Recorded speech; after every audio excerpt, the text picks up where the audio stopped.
on a small arid land. There are soldiers always in a fighting stance, with nothing to lose, carrying the conviction that the day of defeat is also the day of the nation's demise. They have defeated opponents much stronger, both in numbers and equipment. Their existence is the clearest proof of the saying, soldiers need skill, not numbers. Yes, that is the Israeli Defense Forces. Up to the present day, the origin of the formidable strength of the military belonging to the smallest country in the world has never ceased to be fascinating to the military enthusiast community. Don't take your eyes off the screen. Let's join 5S the World Unfiltered to find the answers in today's video.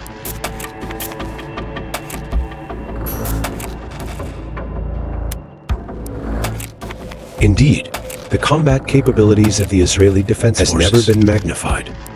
Since the establishment of the state on May 14, 1948, Israel has undergone 4 large-scale wars and many smaller conflicts with neighboring countries. The result of all these wars is that the Israeli military always emerges victorious, despite at times being in a defensive position against the thrusts of a coalition force. Each country in that coalition is several times stronger, to several tens of times that of Israel, both in terms of military personnel and resources that can be mobilized for war. It is surrounded by an incredibly small rear area, only about 22,000 square kilometers, roughly equivalent to the area of the state of New Jersey, with a population of only around 9 million people. Clearly, the people of Israel cannot apply any military doctrines of any other country, because just failing in a major battle, they will have almost no chance to restore their forces, as they were initially. Things could get worse if the entire military force is pushed into a defensive position in urban areas. At this point, if the enemy concentrates on defensive positions in cities, all the infrastructure they have built over more than 55 years entirely at risk of turning into a pile of ruins. That is also the moment the entire population of this country will have to face the risk of being driven out of their homeland, or endure the slaughter, as happened in 1952, after the Romans destroyed Jerusalem.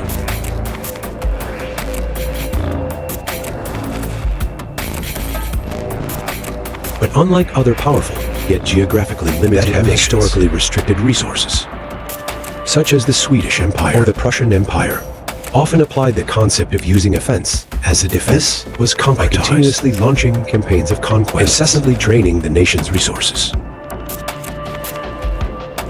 From a very early stage, Israel has pursued a proactive military defense strategy, coupled with strengthening the overall national potential, based on an absolute security policy.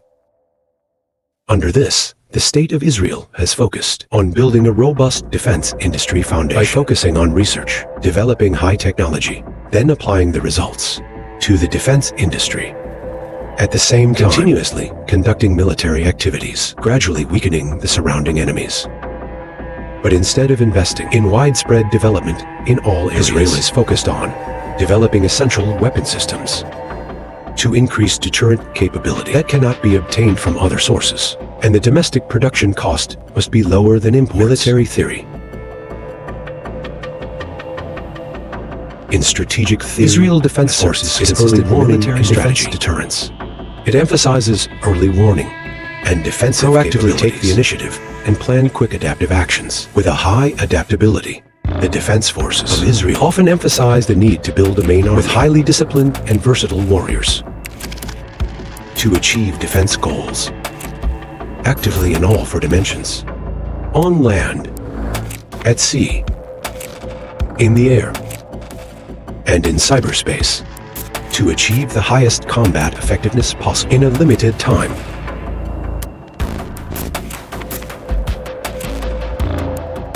Slow, thanks to its autonomous research and design, Israel has been able to equip its entire military with modern and extreme equipment. In the continuous battles, the defense forces of Israel have become a force, despite its extremely small scale, still achieves astonishing combat effectiveness. If large countries can mobilize up to tens of millions of people for a war, and be ready to replace soldiers eliminated from the battle or incapacitated, In Israel, the manpower is too limited, does not allow the country to do so. To partly overcome this vital weakness, Israeli soldiers beyond the battlefield are not only required to achieve high combat performance, but also to have the highest survival rate after each battle. Therefore, alongside creating structured training programs, military equipment to ensure lives, as well as maintaining combat readiness for each soldier, which Israel always highly values. This can be seen right from the types of personal weapons used by each Israeli soldier, which are all top-notch. Examples include the Spike anti-tank missile, Taver assault rifle, Matador rocket launcher. But most impressive must be the situations when having to use the Merkava Mark for tanks, and the extremely expensive Hammer armored vehicles. Israelis often have to integrate onto the trophy defense systems. The basic components of this system include sensors, a phased array radar with 4 flat antennas mounted on the vehicle that can scan the area 360 degrees, a composite interception computer. When operating, the radar will autonomously identify incoming projectiles. The system's computer will calculate the trajectory, and if it detects danger, the system will automatically turn toward the incoming fire to neutralize it before it reaches the vehicle.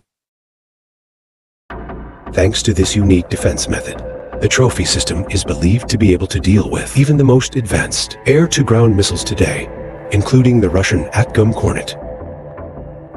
In addition to trophy, it also serves the role of a system that maximizes capabilities on each tank through the feature of accurately locating the enemy for the crew. This helps enhance survivability and increase mobility for the tanks.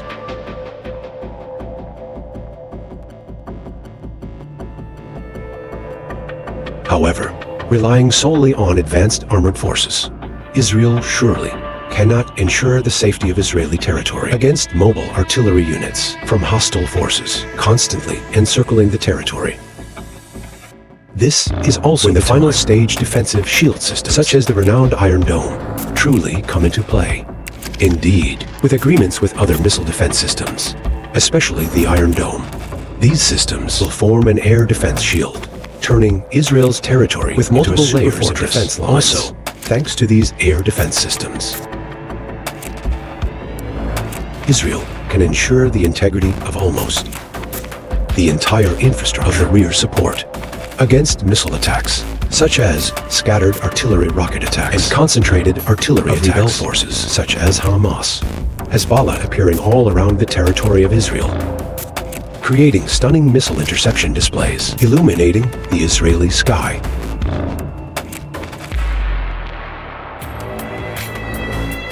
Even when facing the threat of being wiped off the world map by the opponent's ballistic missiles, with trajectories reaching the exosphere from neighboring countries unwilling to accept their existence.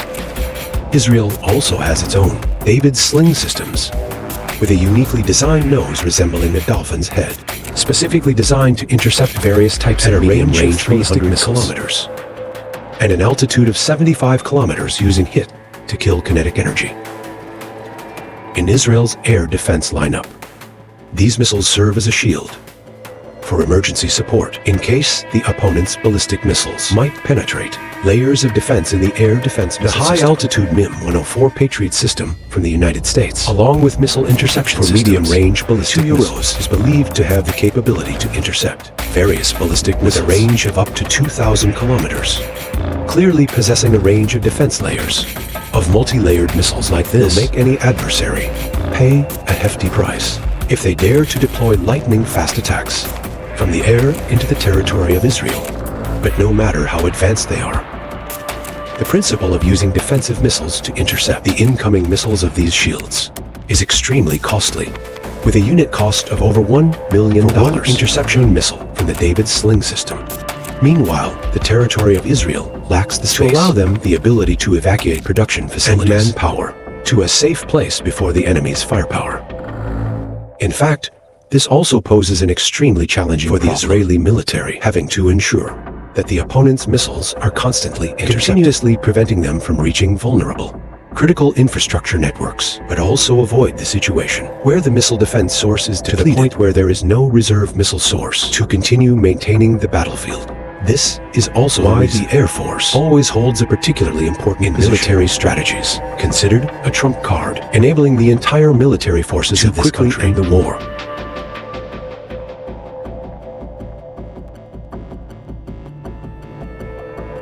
Accordingly, the Israeli Air Force, with the backbone being the F-15, Iran F-16 Storm, will have to play the role of intercepting enemy aircraft while neutralizing enemy missile launchers of armored forces, simultaneously launching proactive the transportation system, preventing the opponent from mobilizing their entire war potential to the front line. Although the F-15s have a range of up to 4,815 kilometers for Israel, that is not enough to protect the homeland from early remote threats. Indeed, the ability to discern what the adversary can do and take action if necessary remains an effective method, helping the country maintain the initiative even when not actively engaging in warfare.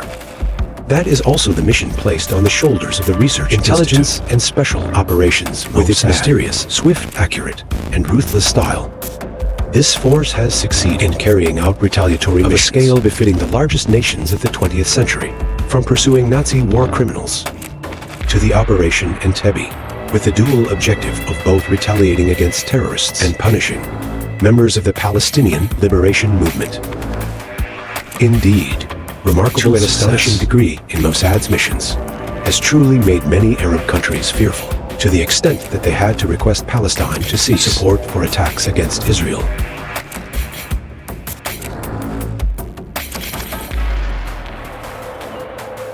Furthermore, due to the necessity, the ready maintaining of the military against hostile forces, in 2020 alone, Israel did not hesitate to allocate $22 billion for the military, equivalent to 12% of the total national budget. This substantial budget is also considered an advantage, enabling Israel to easily develop new technologies, train soldiers, and maintain existing facilities. However, in reality, not always is the military strength proportional to the defense budget. As in the Kingdom of Saudi Arabia, one of the countries with the highest military spending in the world, with $80 billion alone in 2016. But throughout history, the actual combat capabilities of the Saudi Arabia have never been highly rated. For example, in 2017, when the country decided to deploy forces to intervene in the civil war in Yemen against the was a rebel force equipped with rudimentary weaponry. The most financially in the world military from Saudi Arabia truly amazed the world. Not only were they bogged down on multiple fronts, but also rebel forces, which were already significantly weakened, deep incursions into the border.